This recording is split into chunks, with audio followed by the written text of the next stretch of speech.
小孩子他们就是看到有样学样，所以他们在成长的过程中他们看到他们会，哎呀，爸爸为什么这样？哦，你现在他们玩 lesbian 我就要跟，因为这种就是见不得光的事，不觉得很荣耀嘛？是不是？我觉得应该取消了，应该 ban 咯。Personally, I don't agree with what they think about repealing 377A. It will affect the hetero family structure and nuclear family units because a family unit should be centered around trust and acceptance and not based on our sexuality and our choices to be like who we want to be. There are many families and many diversity of families that exist. So I think the larger conversation should be going towards how can we support families of all diversities such that it can provide the best outcome for children. I'm straight.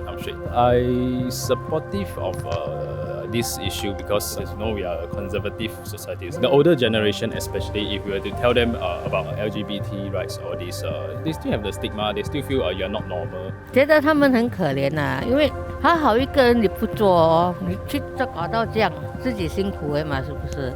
现在的年轻人跟以前不一样了，是不是？不听父母，不读书。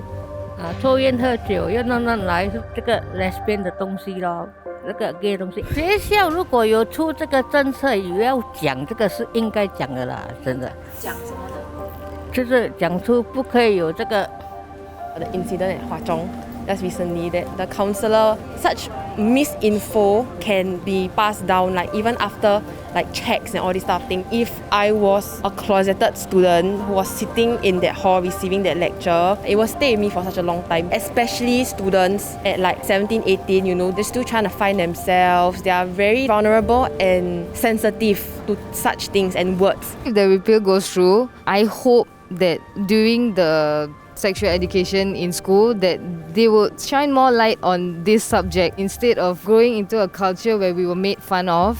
That would stop because they are more educated on what it is. I think that the people who are anti-repeal of 377A have every right to go like, oh my god, what about marriage?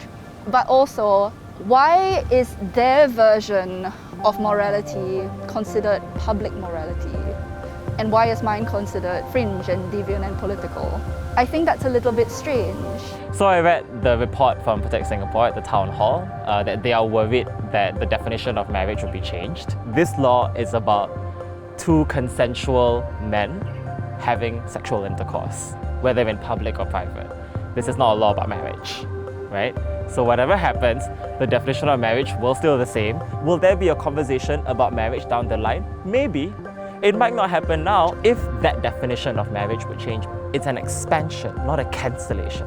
While I'm a woman, of course, and we are not technically covered under 377A, there are a lot of knock-on effects that this law has. In the case of most legal systems, right, there is a sort of precedence that 377A does set. It tells people what is okay and what is not okay in a society.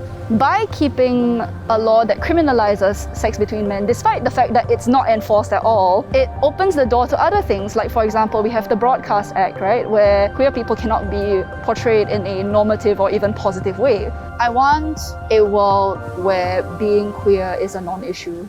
We need to look broader.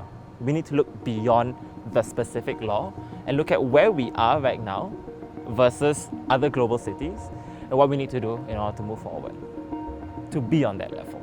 As someone who grew up gay, I was always told that being gay was something that was not normal. Teachers in school always told me it was not normal. Every time I watch local media, they tell me it's not normal, and I was bullied quite heavily for it. So I think the repeal of 377A for me would signify that things in this country are changing for the better in terms of inclusivity, in terms of that anyone who grew up the way I did, you know, they're going to have a better future, because whether or not someone accepts me or not, whether or not they think that my sexuality is wrong or immoral, it doesn't mean that I shouldn't have my rights. It marks that rights are beyond personal beliefs. Coming from someone from the Gen Z era, most of us really want a way to find and express ourselves. People deserve the right to discover who they want to be, because sometimes it just feels so liberating, and having the freedom to love whoever you want, and it just allows us to discover who we are as a person, because I think it's just life in general.